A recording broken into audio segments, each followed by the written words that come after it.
que c'est lui qui a décidé pour vous. Justement, mes parents. C'était un montage. Si c'était un montage, il n'aurait pas toujours été montage. On est face à un miroir, c'est-à-dire le miroir de notre vie.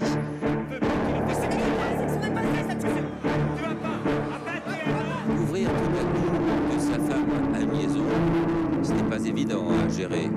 Ça rend fou, ça fait mal. On essaye de savoir, on essaie de comprendre qui est cet autre.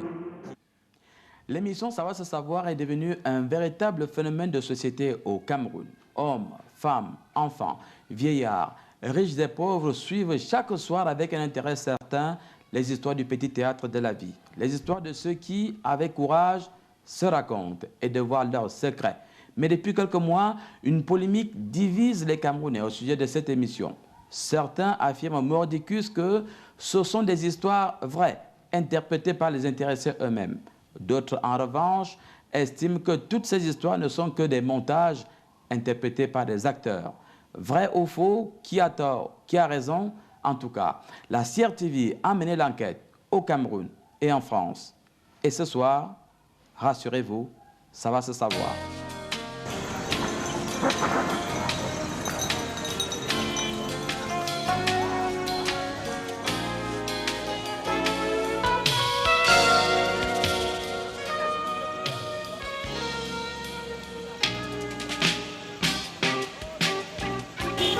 Au Cameroun, les soirs se suivent et se ressemblent.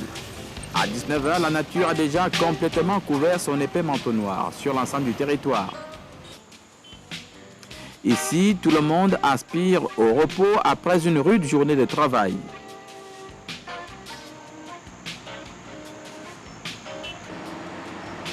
Depuis quelques mois, une émission diffusée sur le satellite bouscule les habitudes des Camerounais.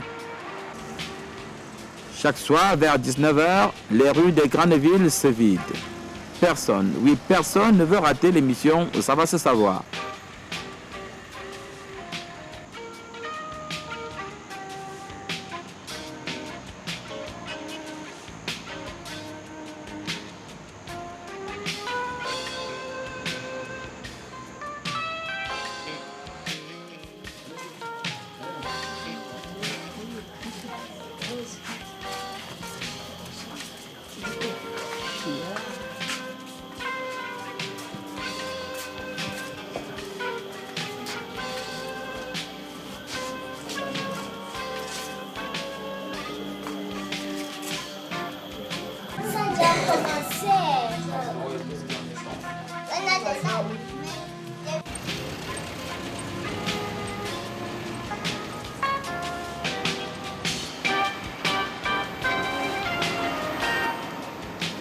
Dans certains quartiers populaires de Yaoundé, la capitale, où la réception des images par satellite n'est pas la chose la mieux partagée, c'est un groupe qu'on suit avec une attention particulière, l'émission présentée par Simon Monceau.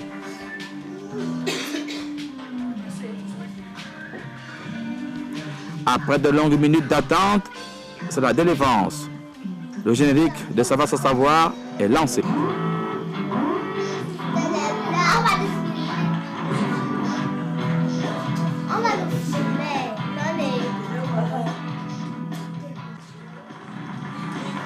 C'était pour rire que j'ai regardé ta femme avec ce petit regard qui ne trompe pas. Pas encore, c'était pour rire que je me suis permis de lui téléphoner ou de l'inviter, ou plus si affinité. Ce soir, Jean-François ne s'amuse pas. Ce soir, son histoire, ça va se savoir. Ça fait 5 ans que je suis marié avec Anne. Et ça se passe plutôt bien entre nous. Et par ailleurs, ça fait 10 ans que je connais Eric, qui est mon meilleur ami. Et au début, j'étais très heureux que lui et ma femme s'entendent très bien. C'est pas toujours le cas, j'ai souvent vu des histoires d'amitié s'arrêter après un mariage. Donc je trouvais ça très content.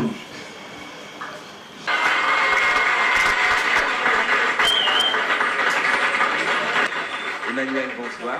Bonsoir. Vous avez 29 ans. Alors, s'il te plaît. Non, c'est pas vrai. Je sais pas où t'as été chercher ça. Non, non. Tu n'as jamais menti.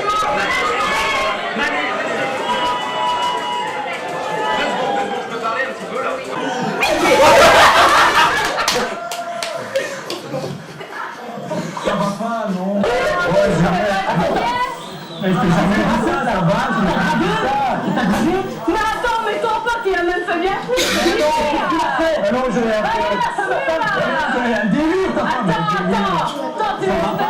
Je dirais que l'émission Ça va se savoir est en quelque sorte, à mon avis, une expression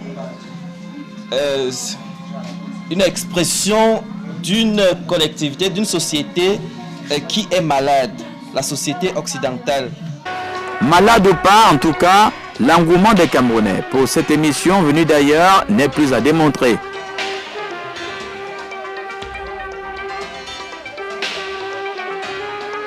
Elle intrigue tellement les Camerounais que le journal Mutation a décidé d'en savoir un peu plus sur sa conception et sa réalisation.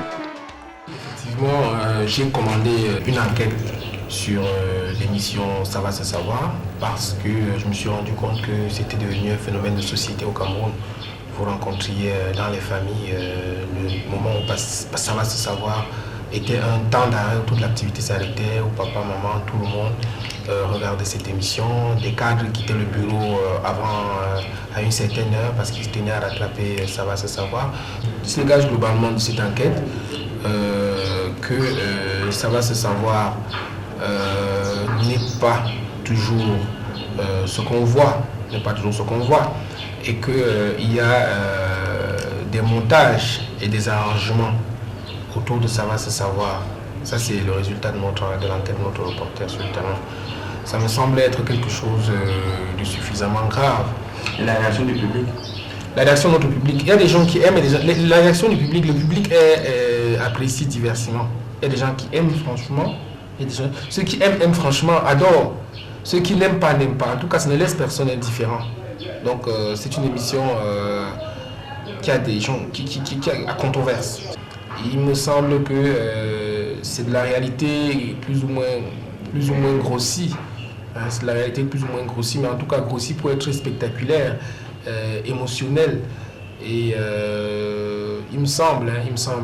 Vous avez parfois des gens apparemment équilibrés qui sont des mordus de cette émission. Je crois que c'est une émission qui joue sur un ensemble de faiblesses, de faiblesses humaines que nous avons. Et il me semble qu'elle tient son succès de cela, quoi.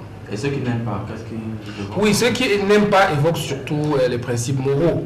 Les principes moraux, vous savez, à l'intérieur, c'est des histoires, ma foi, parfois scabreuses. En général, scabreuses, les incestes, les cocufications, il y a un ensemble.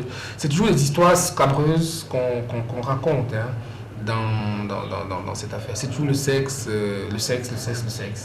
Je trouve que sur le plan déontologique, c'est quelque chose d'assez grave et que il y a ma foi matière à réflexion autour d'un programme comme celui-là.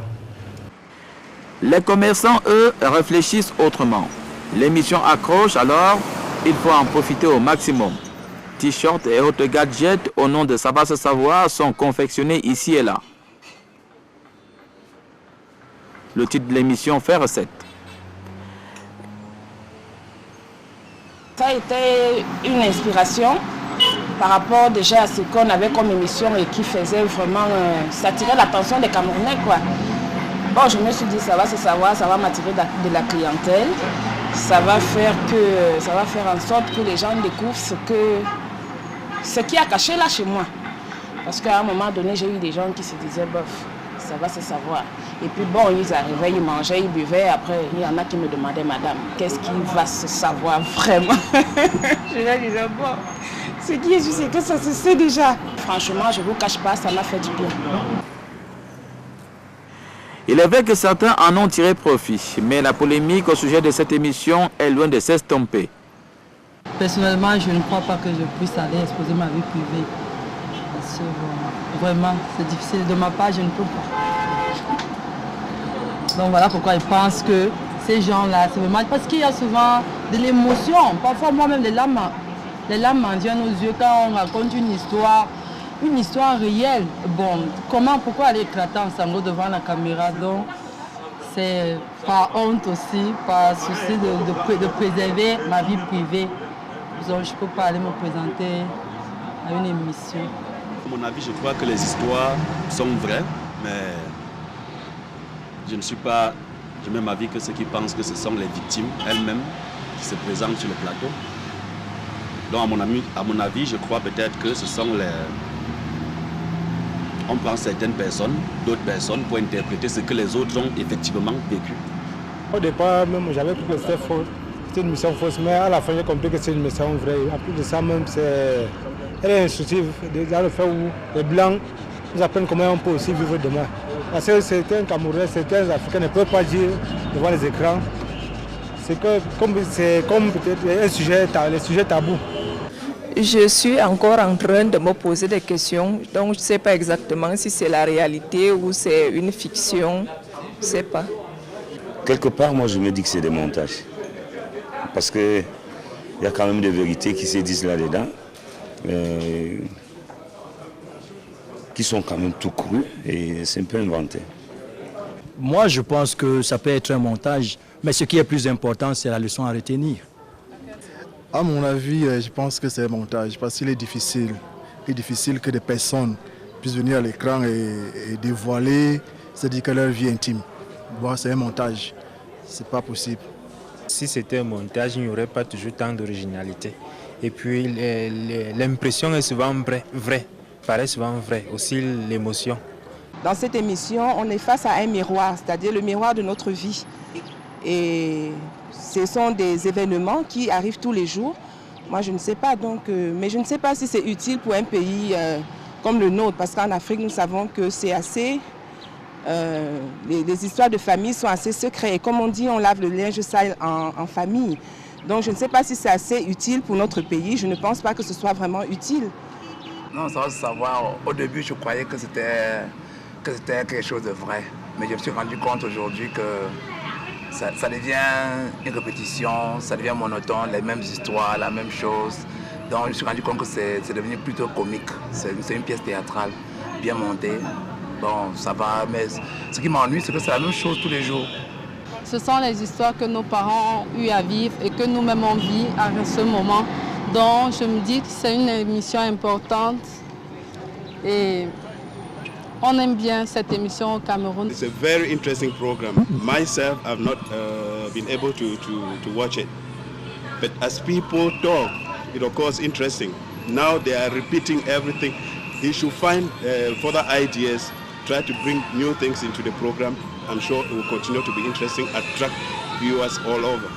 Ça nous apprend beaucoup de choses, comme ça nous dit combien de fois les parents sont capables de violer leur propre fille. Les copains sont... Nos copains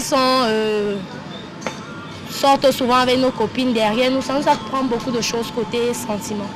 Que ce soit un montage ou pas, c'est une émission qui cultive, qui relate les faits réels de la société que nous vivons.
pendant des mois, vous vous êtes posé des questions. Nous nous sommes posé des questions. Ils se sont posé des questions, demeurées sans réponse sur l'émission Ça va se savoir. Eh bien, nous y sommes. Et dans quelques instants seulement, vous saurez tout sur Ça va se savoir et sur son présentateur vedette, Simon Monceau.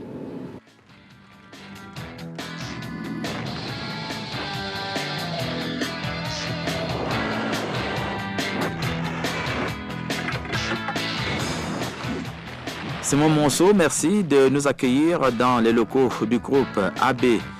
Le public camerounais, vous le savez peut-être, ne vous connaît pas très bien. Alors, qui êtes-vous, Simon Monceau? Alors d'abord, je voudrais vous rassurer, il n'y a pas du tout qu'au Cameroun où les gens ne me connaissent pas très bien, en tout cas ne connaissent pas mon passé. C'est vrai pour toute l'Afrique, mais c'est vrai aussi pour l'Europe, sauf pour les gens qui ont travaillé avec moi ou avec qui j'ai travaillé. Disons que ce qui est amusant, c'est que c'est la première fois que j'ai fait de la télévision.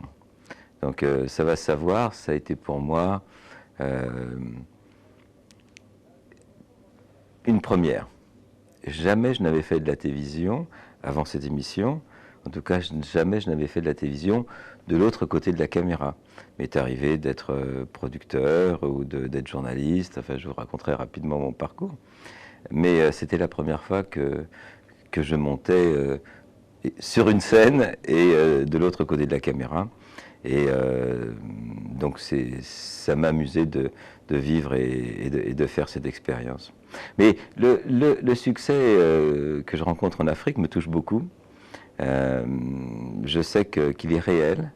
Je sais que les gens sont peut-être encore plus enthousiastes, quoiqu'en Belgique, je rencontre beaucoup de gens extrêmement passionnés par l'émission.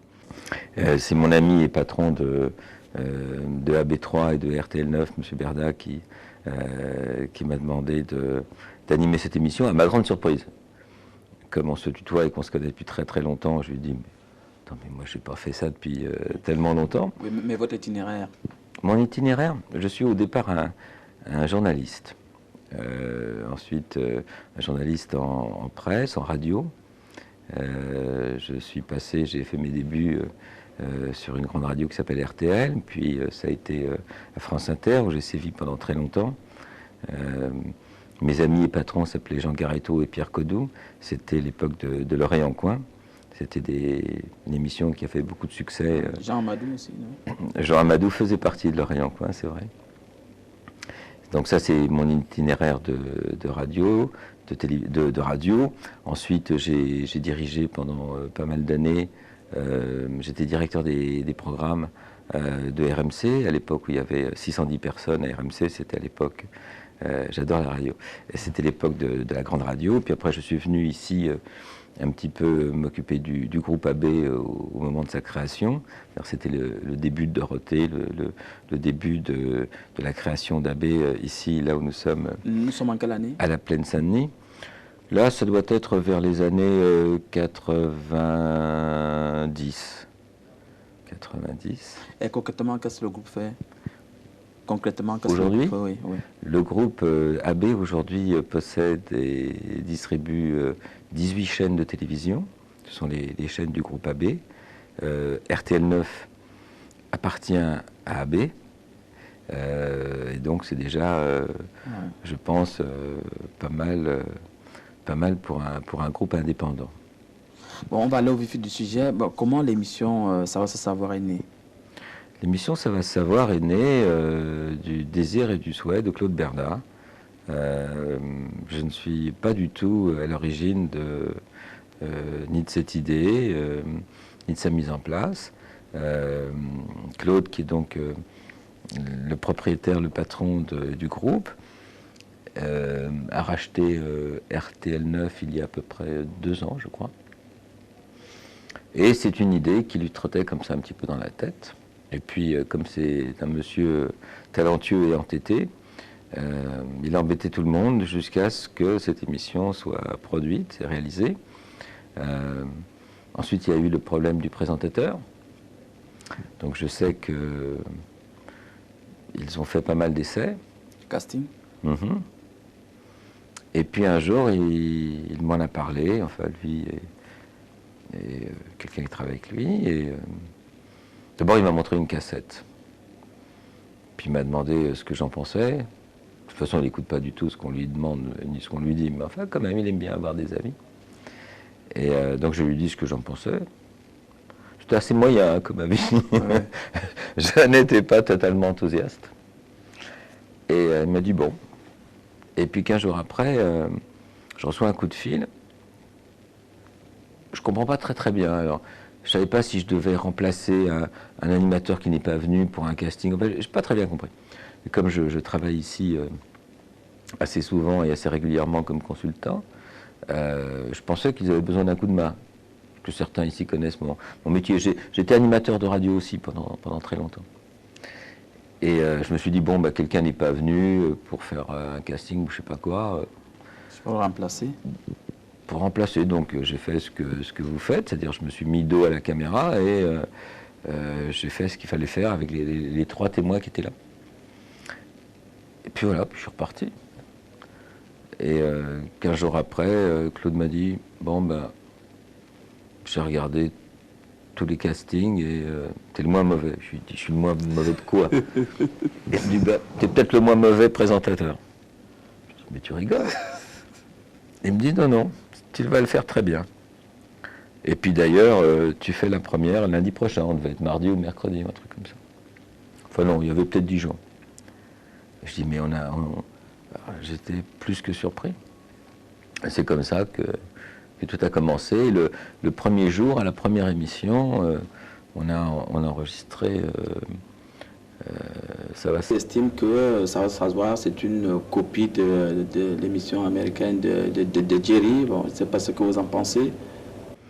Je pense que dans nos métiers, on n'invente pas grand-chose. Je pense que chacun copie ce que l'autre a déjà fait depuis plus ou moins longtemps. Pour ce qui concerne Jerry Springer, c'est vrai qu'il a été le premier, il y a une quinzaine ou une vingtaine d'années maintenant, à imaginer et à produire un certain type d'émission. Mais c'est comme, est-ce que chez vous, vous avez un réfrigérateur ou un frigidaire? On dit un frigidaire, alors qu'en fait, c'est une autre marque. C'est vrai que, comme il a été le premier, toutes les émissions qui ont découlé un peu de cet univers, on peut dire que ça y ressemble, c'est évident.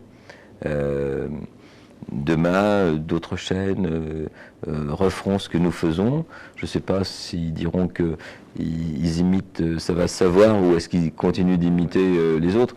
Je ne sais pas. Je ne suis pas sûr que les gens s'intéressent beaucoup de savoir qui fait quoi. C'est vrai que c'est un univers de télévision. Il y a très certainement... Aux États-Unis, il y a une dizaine d'émissions qui ressemblent au Jerry Springer, on n'en parle pas. Il en existe en Allemagne, mais j'en ai vu. Il en existe en Italie, j'en ai vu. Il en existe en Angleterre, j'en ai vu. C'est vrai que ce qui m'a plu dans cet univers, c'est que, comme je ne suis pas du tout un animateur professionnel, moi ce qui m'a plu, c'est de ne pas regarder la caméra. Alors ça, j'ai trouvé ça formidable. Je me suis dit, parce qu'il y a des cas... Alors moi, je suis arrivé la première fois sur le plateau, il y avait 80 personnes en public, 6 caméras, des gens partout, les 3 invités. Et j'ai essayé de faire ce que je faisais en radio, lorsque j'étais animateur ou producteur. J'ai essayé d'écouter. Et d'écouter les gens parler. Vous avez fait un peu de théâtre? Non, jamais. Jamais. J'ai fait une expérience de cinéma, il y a à peu près 1 an et demi. J'avais rencontré un vieux copain qui s'appelle Jolivet, Pierre Jolivet. Et je lui dis, écoute, je suis en train de faire le bilan de tout ce que j'ai pu faire dans ma vie, de bien ou de pas bien. Il y a une chose que j'aurais peut-être aimé faire et que je n'ai jamais fait, c'est savoir si j'étais capable de faire comédien. Alors je lui dis, si un jour tu as quelque chose, passe-moi un petit coup de fil, j'aimerais essayer, si c'est possible, parce que je sais combien le cinéma, c'est cher et qu'on ne peut pas beaucoup se tromper. Et il m'a rappelé, 3 semaines, 1 mois après, il m'a fait lire un script, et j'ai joué un petit rôle dans un film qui s'appelle Ma petite entreprise, avec Vincent Lindon. Et moi, le jour du tournage, mais je me suis trouvé mauvais. Et alors je me suis dit, mais qu'est-ce que j'ai été faire dans ce truc, mais c'est horrible. Et puis lorsque le film sort, en tout cas avant sa sortie, mes enfants m'appellent en disant « Papa, t'es au cinéma ». Je dis « Mais le film n'est pas sorti ». « Oui, mais t'es dans la bande-annonce ». Alors je pensais que j'avais une petite image de la bande-annonce. En fait, ma scène qui était très courte est devenue la bande-annonce du film. Et apparemment, donc, ils ont été contents de cette première prestation, ce qui m'a donné confiance et m'a permis d'oser répondre oui à cette demande qui était faite. Oui. Alors, pendant l'émission, vous êtes vous-même ou parfois vous êtes obligé de jouer un peu, de faire un peu de comédie? Tout comme vous qui m'interviewez. On est un peu soi-même et puis on compose aussi le rôle qu'on peut attendre de vous. Je crois qu'aujourd'hui, très gentiment, vous me demandez une interview que je vous accorde avec plaisir. Alors vous jouez le rôle du monsieur qui fait l'interview et moi celui du monsieur qui répond. Oui. D'accord? Oui. Dès que la caméra sera coupée, on va se parler autrement. Oui. Alors, quel est l'objectif de l'émission? C'est l'audimat? C'est l'intérêt? Vous me posez des questions trop compliquées. L'intérêt et l'objectif de l'émission, si vous venez me voir, c'est qu'elle a un certain intérêt. Oui. Bah, c'est déjà formidable. Oui. Mais pour les producteurs, je suis pas producteur. Présentateur. Mais quand on vous dit dans la rue, c'était bien. Pour le présentateur, c'est vrai que le succès de l'émission est un élément extraordinaire. Ouais. Parce qu'inattendu. Je veux dire, c'était ni mon métier. J'ai fait ça. Bon, je dois avoir quelques qualités au fond, mais ces qualités-là, je les avais avant et je les aurai après. Si l'émission s'arrête demain, moi, je ne vais pas beaucoup changer. Hein. Bon. Mais c'est vrai que c'est très plaisant de faire quelque chose qui fonctionne, hein, ou quelque chose de populaire, qui fonctionne. Je sais que nous avons été tout au début un peu attaqués par des gens qui trouvaient ça... ouais, surtout en France, on parlait de en Belgique, de télévision poubelle, tout ça. Bon. Bon, moi, j'aime la provoque. Qu'est-ce que vous en dites? Moi, j'aime la provocation. Moi, j'ai toujours aimé la provocation et j'ai toujours aimé être sur le fil c'est bien, c'est pas bien. Mais chacun de nous avons notre morale. J'ai la mienne, j'ai mon éthique, j'ai ce que je trouve acceptable et j'ai ce que je trouve pas acceptable. C'est mon problème. D'accord? Moi, ce qui me plaît, puisque c'est votre question, mais la télévision poubelle, je m'en fiche totalement, j'assume. Si je ne devais pas assumer, d'abord les gens le verraient. Il y a d'autres émissions de télévision où les animateurs n'assument pas ni ce qu'ils sont ni ce qu'ils font, et ça pue. Ils sont mauvais à chier. Ils sont mauvais, pourquoi? Parce qu'ils n'assument pas ce qu'ils font. Je crois qu'il faut assumer et oser faire ce qu'on fait, ou alors il ne faut pas le faire. Donc moi j'assume 100% de ce que je fais. Alors ensuite, les qualificatifs qu'on peut porter sur l'émission, poubelle, pas poubelle, tant mieux, tant pis. Et puis en plus, ça change vite. De poubelle, on est devenu un peu moins poubelle. Aujourd'hui, en Belgique, par exemple, on est en train de prendre des parts de marché énormes. Les gens ne nous attaquent plus en nous disant des mots. Ils essayent de nous faire interdire par des voies politiques ou économiques, etc., parce que ça gêne leurs petites affaires sur d'autres télévisions commerciales. D'accord? Donc, les choses évoluent. Et puis, c'est devenu un succès populaire, donc ça répond aussi à quelque chose. Et ça, c'est vraiment très, très, très plaisant. Oui. Mais en Afrique, ce n'est pas tous les jours qu'on voit les gens venir déballer leurs problèmes sentimentaux comme ça. Dans la région parisienne non plus. C'est pour ça qu'elle a été combattue en France? Je ne sais pas pourquoi ça a été combattu, parce que tout ce qui est nouveau ou choquant, c'est vrai que ça a été un symbole de... c'est le dernier degré et la dernière déchéance de la télévision. Bon, c'est un point de vue, moi j'en ai un différent. Oui, parce qu'en Afrique, au Cameroun notamment, on se dit, bon, les Blancs, vraiment, ils n'ont plus rien à faire, bon, ils sont obligés de venir parler comme ça des problèmes qui doivent se traiter à deux comme ça. On a eu des blagues aussi à l'émission qui étaient magnifiques. Moi, je me souviens d'une émission, une jeune femme était fiancée, elle devait rester vierge, etc. Je ne sais pas si vous avez eu l'occasion de voir. Bon, ben, il y avait 3 blagues sur le terrain, puis il y avait 3 blagues sur le plateau, il y avait des blagues dans la salle, c'était tout aussi animé. Et je ne pense pas que ce soit blague ou pas blague. Et je crois qu'aujourd'hui, justement, ce qui est magnifique à la télévision, c'est qu'elle devient mondialiste, elle devient du monde entier. C'est-à-dire que moi, c'est ce que j'aime aujourd'hui à la télévision. Savoir qu'un événement se passe à un endroit du monde et qu'il y a X millions, et c'est notamment pour toutes les transmissions de sport, qu'il y a tant de millions de personnes qui regardent partout en même temps, malgré certains décalages horaires, etc. La même chose, moi je trouve ça totalement magique. Est-ce que les sujets abordés dans l'émission peuvent permettre à certaines personnes peut-être de mieux appréhender leurs problèmes futurs ou présents? Est-ce que vous avez des réactions des spectateurs, des téléspectateurs? On a de tout, on a du bien, on a du moins bien, on a des gens qui adorent. Je crois que la morale ou ce qu'on peut en tirer, je crois que c'est à chacun de nous de le faire, c'est à chacun de nous de l'imaginer. Moi, je sais que mon sentiment est de dire qu'il n'y en a pas de meilleur que d'autres, ou il n'y en a pas de moins bon que d'autres. Alors c'est vrai que parfois, le public est très vif, très critique, on a l'impression que c'est les jeux du cirque, avec on va l'exécuter, on va le garder en vie. Mais au fond, le public, c'est aussi celui qui est derrière l'écran. Moi, j'imagine qu'il y a les gens qui sont derrière l'écran, j'imagine qu'il y a les gens dans le public, et les gens qui sont dans le public, pour moi, sont quand même les représentants de ceux qui sont derrière leur écran, même si on n'a pas envie de ressembler forcément à ceux qui sont là, qu'on traite de je sais pas quoi. Bon. Et puis il y a les gens sur la scène qui sont aussi les représentants de chacun de nous. Et même si parfois on les critique, on les trouve vraiment pas terribles, je crois qu'on n'est pas forcément beaucoup mieux que ce qu'ils disent, ce qu'ils font, ce qu'ils racontent. Ça aurait pu nous arriver. Peut-être que nous, on ne le dit pas. Peut-être que ça ne se dit pas entre nous. Là, on le dit. Alors, je ne sais pas si c'est blanc ou si c'est pas blanc. Là, on retrouve le Simon Monceau de l'émission. Peut-être. Là, on ne le dit pas. Et ces costauds qui sont toujours à côté là, la sécurité, quel est un peu leur rôle? C'est d'éviter de la casse? Oui, parce que c'est exactement comme un videur de boîte de nuit. C'est pas comme un boxeur. C'est-à-dire qu'ils sont là pour éviter que les choses, ou lorsqu'elles arrivent, ne dégénèrent.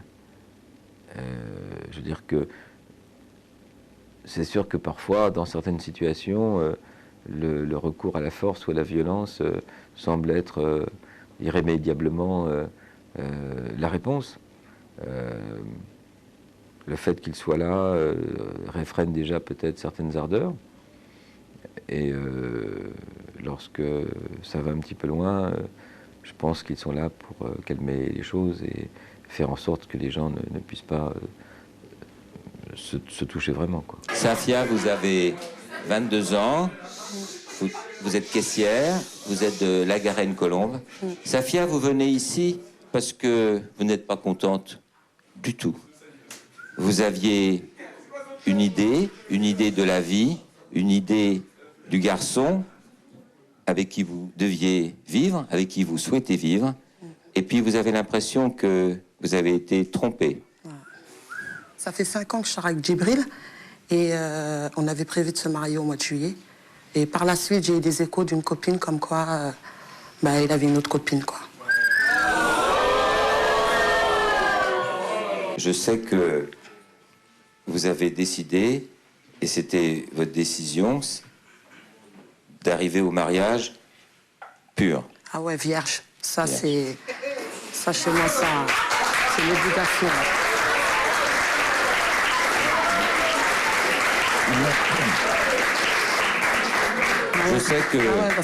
Je sais que cela peut paraître surprenant. De quoi surprenant? Garder la virginité? Garder la virginité aujourd'hui, jusqu'au mariage. Je ne dis pas que c'est bien, je ne dis pas que c'est pas bien. Je dis que c'est surprenant d'entendre quelqu'un oser dire ça. Pourquoi, vierge? Parce que, je sais pas, en tant que musulmane, moi, chez moi, c'est une tradition, une coutume. Et même, c'est l'honneur que je viens de faire à mes parents. J'ai bien gardé ma virginité jusqu'au mariage. Parce que, je sais pas, moi, je ne vais pas coucher avec le premier mec venu. Ça y est, je lui ai donné ce qu'il voulait. Et du jour au lendemain, plus de nouvelles, ça m'intéresse pas, quoi. Moi, là, si je donne ma virginité... ça fait 5 ans, mais ça va être comme ça. Le jour du mariage, je lui appartiens. Et voilà, ça va être comme ça, quoi. Vanessa, bonsoir. Vanessa, vous avez 21 ans. Vous travaillez dans un salon de beauté. Vanessa, Safia est très malheureuse. Safia a appris une nouvelle qui la bouleverse. Elle aimerait avoir une certitude. Safia. Bah, j'ai appris que tu sortais avec Djibril. Et voilà, je suis la copine de Djibril et tu le laisses tranquille. Si tu donnes ta moi je m'en fous.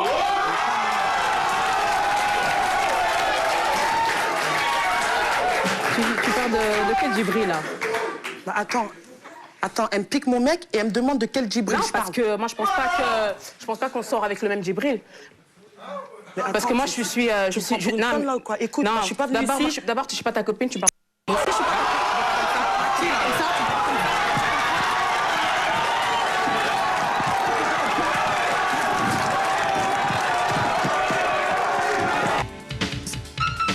Et oui, ce n'est pas toujours facile de maîtriser des gens qui veulent en découdre, fussent-elles des femmes. Une tâche difficile qui requiert une force et une musculature au-dessus de la moyenne.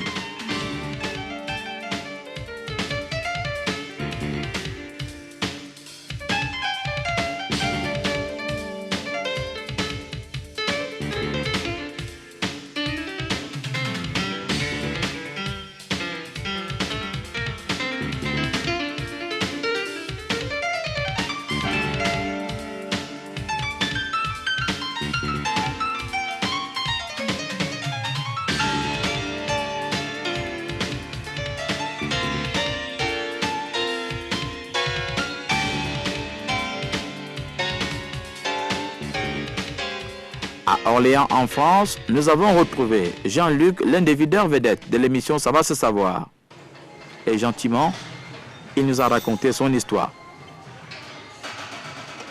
C'est un hasard de circonstances, c'est-à-dire, je me promenais, j'ai été repéré dans la rue et donc on m'a posé quelques questions et effectivement j'ai été recruté à Ça va se savoir. Je pense que c'est à cause de mon physique, oui, et le look que j'ai actuellement, quoi. Enfin, la petite barbe décolorée, donc ça fait plaisir aux filles de temps en temps. Hein. Mais donc sinon oui, je pense que c'est à cause de ma carrure et du sport que je pratique. Donc je pratique de la lutte gréco-romaine et du kickboxing à Orléans, à Saint-Jean-de-Brie, plus exactement. Et donc dans une salle de musculation ici où que je m'entretiens, j'entretiens mon physique. Ouais. Vous le faites combien de fois par semaine? Alors les entraînements, c'est pratiquement tous les jours, mais c'est différents sports. C'est-à-dire le lundi, je vais faire un peu de kickboxing, le mardi un peu de musculation et le reste de la semaine c'est la lutte gréco-romaine. C'est le sport que je pratique le plus. Mais comment ça se passe à Ça va se savoir? Est-ce que vous n'avez pas encore eu des cas très très compliqués là-bas? Des cas compliqués, si, on en a souvent. C'est si, on en a souvent. On a souvent, mais bon, faut savoir maîtriser sans faire trop de mal. Parce que dans l'ensemble, c'est que des victimes. Dans la vie, qu'est-ce que vous faites au quotidien? Quelle est votre profession? Alors, donc, mon quotidien, je suis garde du corps. Donc, je suis garde du corps. Ça va de la célébrité aux industriels. Sinon, je travaille aussi en discothèque, ça m'arrive. Une discothèque à Orléans, le Gardens Club. Et donc voilà, donc sinon j'occupe mon temps aussi un peu dans j'ai commencé une production française, donc que je ne dirai pas le nom. Hein, c'est la notoriété que j'ai pu avoir grâce à Ça va se savoir, de tourner dans un film. Donc on commence le tournage en janvier, donc vous serez tous au courant. Et donc là je prépare un an de tournage quand même. Un an de tournage. Donc je tenais à vous présenter mon préparateur physique pour le film dont vous allez être au courant bientôt. Et Philippe, donc je vous présente Philippe, d'Iron Gym à Orléans. Ouais. Bon, on va faire un entraînement général, hein, c'est-à-dire que tu vas venir combien de fois par semaine à peu près? À peu près tous les jours. À peu près tous les jours. Donc chaque jour on va faire un entraînement différent, travailler des muscles différents, afin qu'à la fin de cette période il ait un physique bien équilibré, quoi.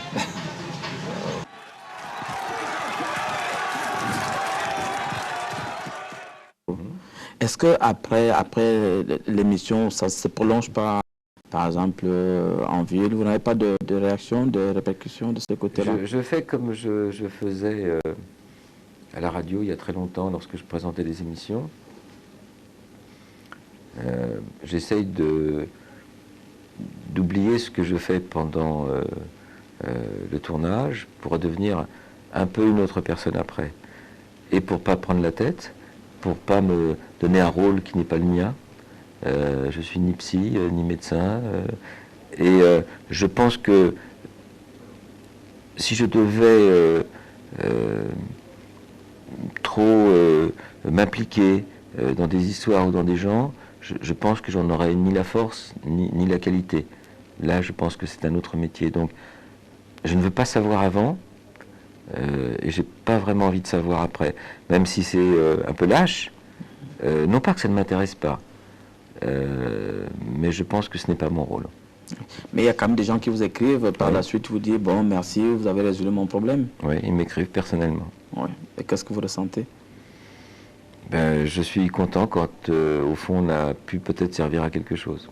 Les gens se demandent, vous avez une petite boucle en argent? Non, non, c'est un diamant. Un diamant, oui. Je ne sais pas s'il vient du Cameroun ou pas, mais non, non, peut-être de Centrafrique. Oui, ça a une signification? C'est... Non, ça n'a pas d'autre signification que ce que c'est. Mais ça a quand même une signification au fond, parce que le fait de poser la question prouve bien que ça dérange. Non, que les gens veulent comprendre. C'est pareil. Bon. Ce n'est pas habituel. D'accord? Oui. Et ça me permet, alors aujourd'hui je vous reçois ici en pull vert et en chemise ouverte. La plupart du temps, je suis à peu près comme vous me voyez à l'émission, c'est-à-dire en chemise, en cravate, en veste et en pantalon. Ça me permet de supporter la cravate, la chemise et la veste. C'est peut-être le petit clin d'œil que j'aime dans la vie. Vous parliez tout à l'heure d'un peu de provoque. Oui, c'est pas grand-chose, mais ça suffit. Alors, vous êtes marié, père d'enfants? Combien? C'est ma vie personnelle, mais je suis marié, j'ai des enfants. Oh, c'est peut-être ça la vraie réponse. C'est une vraie réponse. Ouais. Mais c'est ma vie personnelle. Mais je suis marié, j'ai des enfants que j'adore et j'ai une vie tout à fait rangée et agréable. Nicolas, bonsoir. Bonsoir. Nicolas, vous avez 38 ans, vous êtes cacaillé, vous habitez Lyon. Tout à fait. Votre venue sur ce plateau ce soir, c'est parce que dans votre couple, une personne est là et elle vous dérange. Cette personne, c'est la belle-mère. C'est la belle-mère, ouais. Mais c'est vraiment si grave que ça ou... Parce que parfois on en rit, parfois on en sourit, et d'autres fois, c'est peut-être plus délicat à vivre. C'est quand même assez dur, c'est assez lourd, c'est assez pénible, oui. C'est relativement pénible. Faites-nous rire un petit peu, ça se traduit comment dans les côtés désagréables, ou est-ce que c'est que grave? Non, c'est désagréable et c'est grave à la fois parce que ça devient lourd, pesant, elle est là tout le temps. Elle habite chez vous? Non, elle habite pas chez nous, mais presque.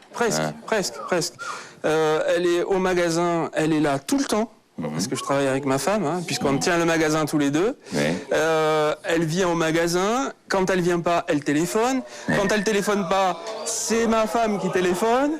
Ça devient... c'est pesant, quoi. C'est vraiment... Donc il faut, je crois, qu'elle sache, ma femme et sa mère sachent que pour moi, ça devient insupportable, quoi. Mais Nicolas nous a dit, c'est ma belle-mère ou ma femme ou moi. Mais tu peux pas me demander ça. Comment ça? Ben non. On peut pas demander quelqu'un de renoncer à sa mère. On ne m'a jamais dit que j'étais trop présente. C'est nouveau. C'est nouveau aujourd'hui. C'est nouveau aujourd'hui. Pourquoi? Parce qu'il est dans une meilleure situation financière et qu'on a peut-être un peu moins besoin de moi. Allez-y, ne vous arrêtez pas. Je vous écoute. Tant qu'il n'y a pas eu les enfants, je n'ai pas été présente. À partir du moment où il y a eu les enfants, la situation n'était pas extraordinaire, puisqu'il voulait absolument cette boutique. Je l'ai d'ailleurs aidé financièrement à monter cette boutique. Ça l'arrange bien d'oublier certaines choses. Parfois, on rit au petit théâtre de la vie. Parfois, on pleure. On pleure parfois de bon ou de mauvais cœur. Le cœur, parfois, nous joue des tours, de mauvais tours. Le cœur lâche. Le cœur nous lâche. Le cœur nous abandonne. Le cœur a ses raisons. Le cœur n'a pas toujours raison. Il nous joue des tours. Un petit tour et le cœur s'en va. Mais avant de partir, on a parfois envie de se faire plaisir. Un dernier petit plaisir. Un plaisir dont on a rêvé toute sa vie durant. Une vie qui s'achève, ou presque un rêve qui s'achève. Je suis mariée à Steve depuis 7 ans. Nous avons 2 enfants, 6 et 4 ans, Charles et Julie. Il y a quelque temps de cela, j'ai eu une discussion avec mon mari parce que nous habitons dans un tout petit appartement. Et donc je lui ai proposé qu'il serait peut-être temps de mettre un peu d'argent de côté pour pouvoir s'acheter une maison. Et de là, il m'a répondu que c'était pas possible parce que il avait déjà commencé à mettre de l'argent de côté et que c'était pas pour ça, c'était pour son père. Comment ça pour son père? Eh bien, le père de Steve souhaiterait finir ses jours en Toscane. Et donc, Steve, qui est un mari, mais vraiment exceptionnel et un fils très dévoué, a donc décidé de faire ce cadeau à son père, donc de lui offrir une maison en Toscane. Moi, ça m'a rendu un petit peu triste parce que... Pour vous, la Toscane, ça fait loin, surtout. Oui. C'est pas une maison, on peut y vivre. Ce n'est pas une maison, on peut emmener les enfants. Non. Je ressens un sentiment d'injustice. Je trouve que nous vivons dans un 3 pièces. Les enfants commencent à grandir et rester dans cet appartement, c'est plus possible. Alors, ce que je voudrais demander, en fait, à mon mari, c'est de ne pas acheter cette maison à son père et d'acheter une maison pour nous et les enfants.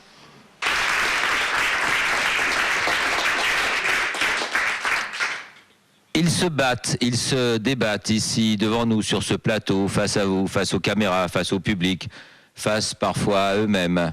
Pas facile tous les soirs de venir se raconter ici au petit théâtre de la vie, surtout lorsque le théâtre est surchauffé, surtout lorsque le public est remonté, surtout lorsqu'on se retrouve face à soi-même ou face à face avec ce qu'on aime et qu'on aurait peut-être souhaité voir ailleurs, loin, au calme, loin de tout ce bruit, loin, caché.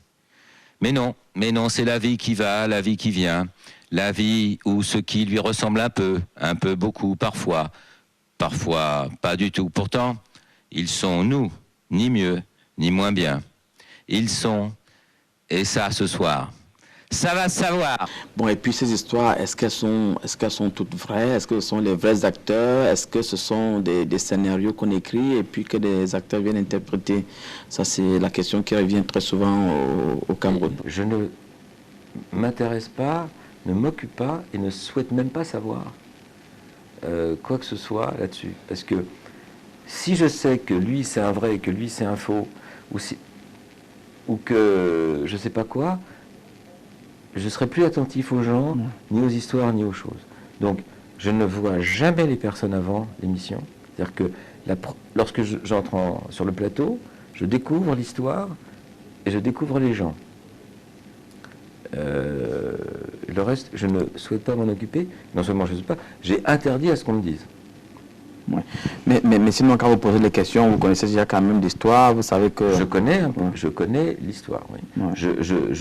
Je sais, non pas forcément ce qui va se passer exactement, mais je connais les raisons qui font que la personne ou que l'histoire démarre. Et en termes de pourcentage, il y a combien de vrais, combien de faux? L'important, c'est qu'on continue de se poser la question aussi longtemps qu'on peut. Tant qu'on se posera la question, l'émission existera et on aura plaisir à la regarder. Si on veut que l'émission n'existe plus, ou que si on veut que les gens n'aient plus envie de la regarder, la production, et pas moi, peut vous dire il y a 23% de ceci ou 40% de cela. Et puis, à partir de là, mais nous on a été plus loin. Nous on est même prêt à dire que, je ne sais pas, c'est que faux ou que vrai, je ne sais pas. Ce n'est pas ça.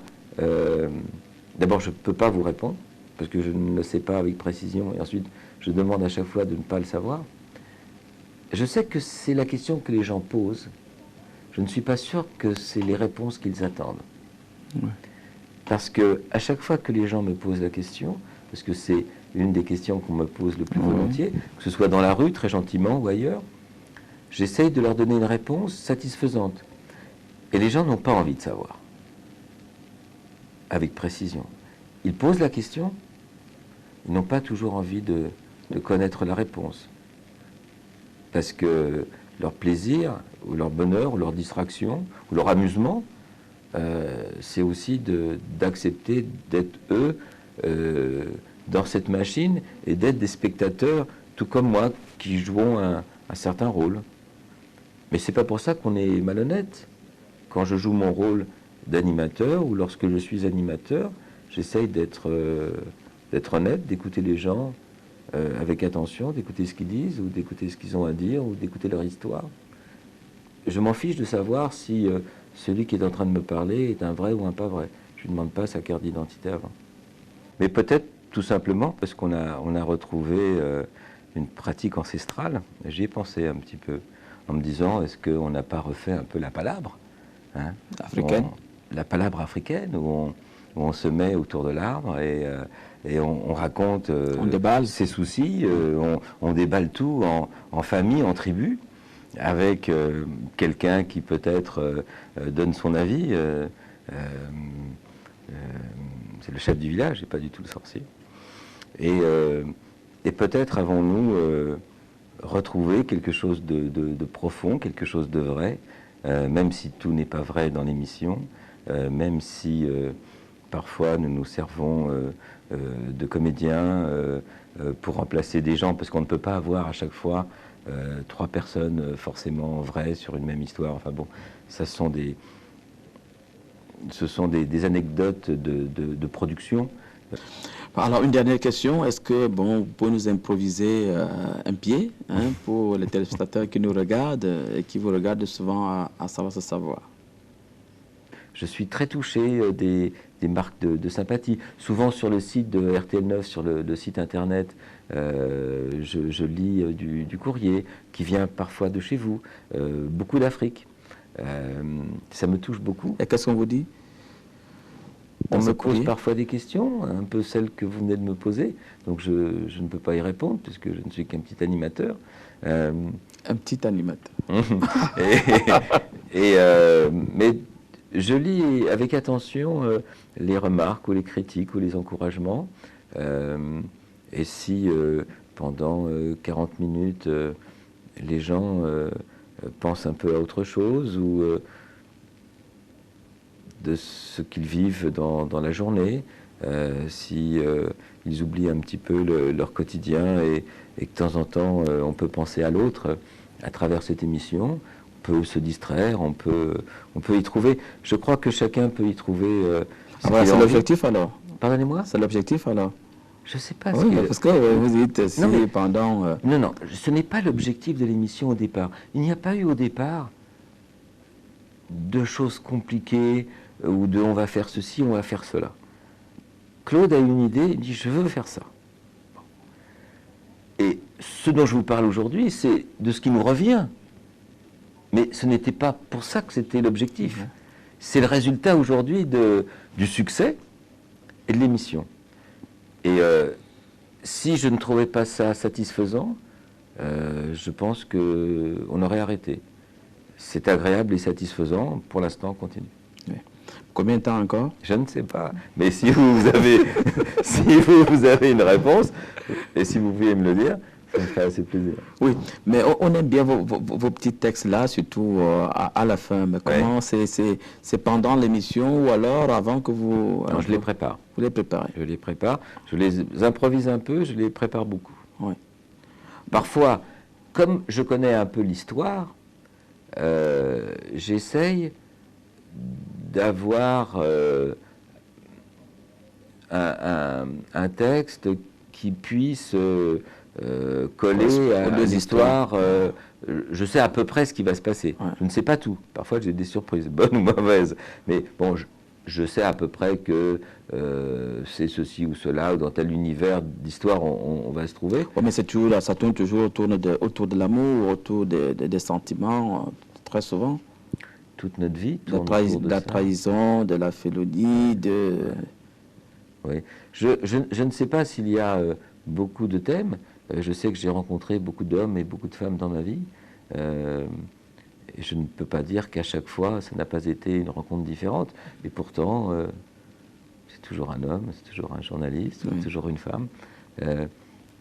C'est vrai que les sentiments sont toujours un peu peut-être les mêmes, je ne sais pas. Mais chaque histoire est différente, puisque chaque personne est différente. Mais mes textes de fin, ce que j'appelle mes pieds, parce qu'en journalisme, ça s'appelle un pied, et le début, ça s'appelle un chapeau. Je les écris. Chapeau et pied, je les écris tout seul. Donc vous allez nous improviser peut-être un pied pour la sortie? Un pied pour la sortie de cette émission.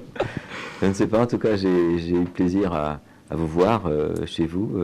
J'espère que en nous regardant chaque soir. Je crois que c'est 18h30, c'est ça? 18h30, 35. À 18h30, parce qu'en en France et en Europe, c'est ou 19h30 ou 19h35. J'espère que vous avez plaisir à nous retrouver. Moi, j'ai plaisir à le faire. Je sais que vous êtes nombreux au Cameroun et en Afrique, mais particulièrement au Cameroun, à nous regarder. Et ça, bien entendu, ça va savoir si c'est ce que vous attendiez. C'est avec plaisir. Ça devait se savoir un jour. Eh bien, vous savez désormais tout sur l'émission Ça va se savoir. Bonsoir.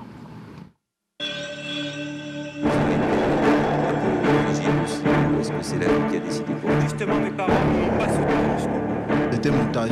Si c'était un montage, il n'y aurait pas toujours tant d'originalité. On est face à un miroir, c'est-à-dire le miroir de notre vie.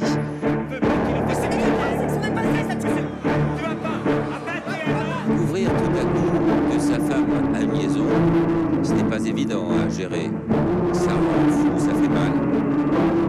On essaye de savoir, on essaie de comprendre qui est cet autre, qui tout d'un coup débarque dans votre vie, dans la vie de l'autre. Ça fait mal, mal au cœur.